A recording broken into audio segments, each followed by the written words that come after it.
sister. What a time it's been. Thank you for checking in. I don't know, I feel blah in every area of my life. And I honestly think the root of it is just lack of intimacy with the Lord. And I think I'm slowly but surely crawling my way to the cross, if that's the best way I can put it, but crawling nonetheless.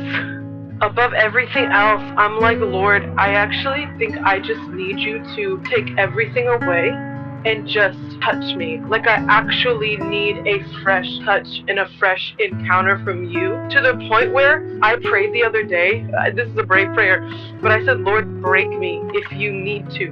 Break me, because I know that when you crush, you also keep. So I know you'll keep me, but I'm like, just take whatever away.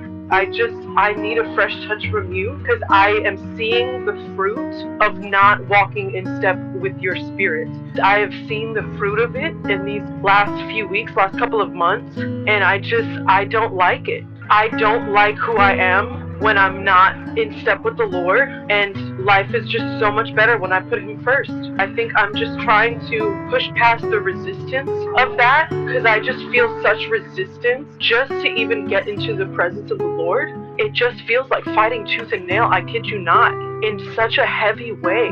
I just need fresh everything from the Lord. Fresh vision, fresh joy, fresh encounter, and a fresh touch from Him, like fresh words, fresh dreams, just all of it. I feel like that's really the root. Because everything else, is not like it's super tumultuous in my life. Yeah, there's been difficulties and, change and all that stuff. But if I really break it down and get to the root, it's really just like, Lord, I feel like I'm just without you. And I just feel so empty. So I'm like, Lord, Jesus, no!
Nothing is satisfying me.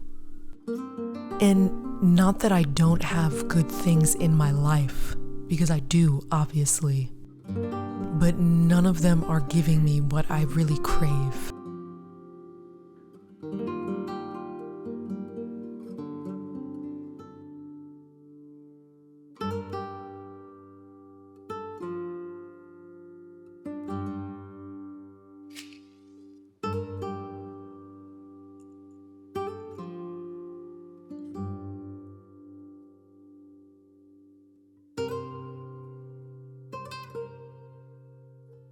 I have a tendency to live out this cycle of putting God first for a while, then getting distracted and trying to find the same fill in everything else but Him.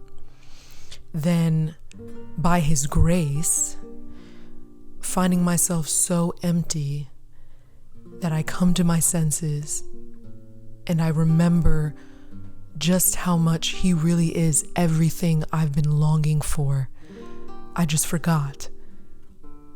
I tried that TV show, that music, that entertainment, and they're great, but it didn't satisfy me. I tried that relationship, and he was great, but it didn't satisfy me. I tried going out more often, and it was great, but it didn't satisfy me.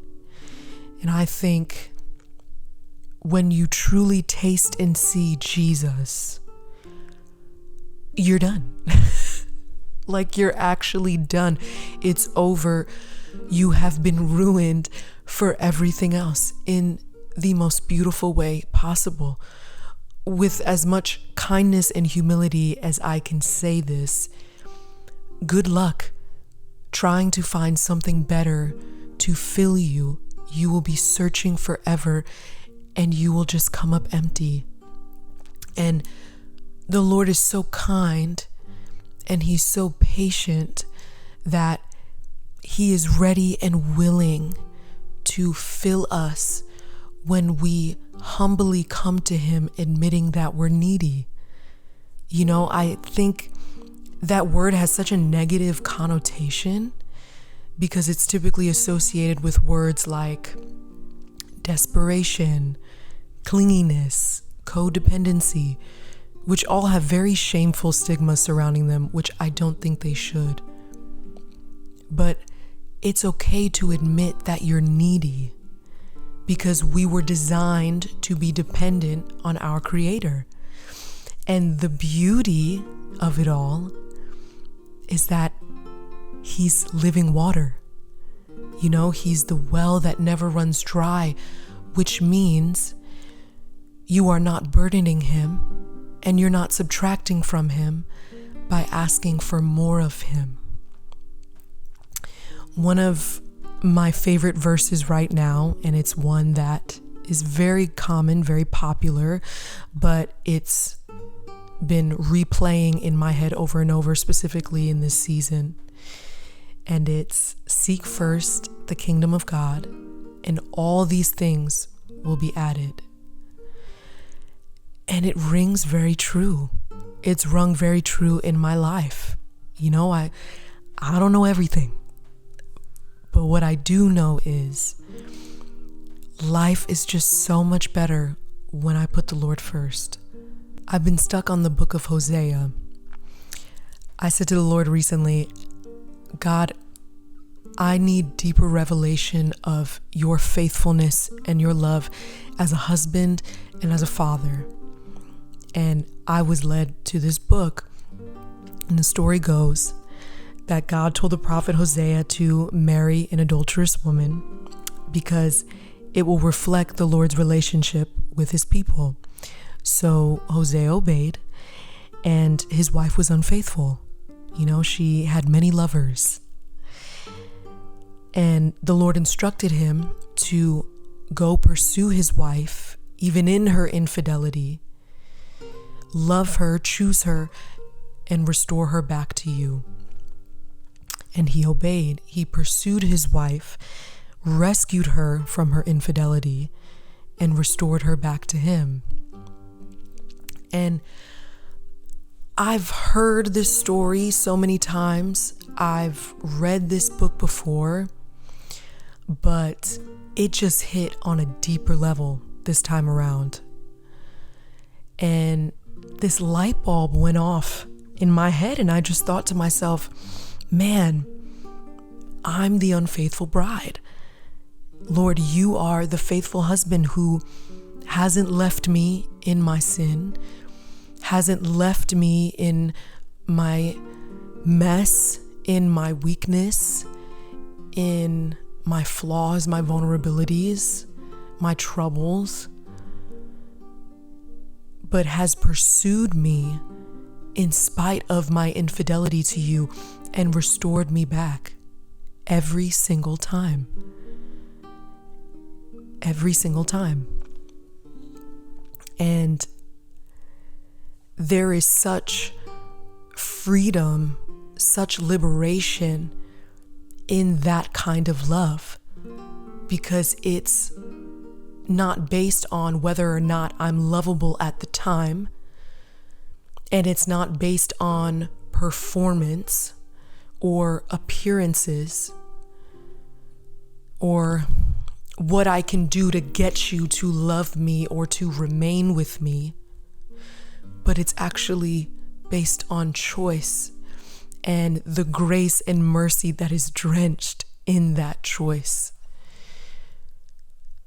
And it has just caused such liberation in me, such a freedom, such a tearing down of so much legalism. And man, I can't tell you how grateful I am for the Lord's faithfulness, for his pursuit, for his choice in all of the times that I fall short, for all the times that I've been unfaithful.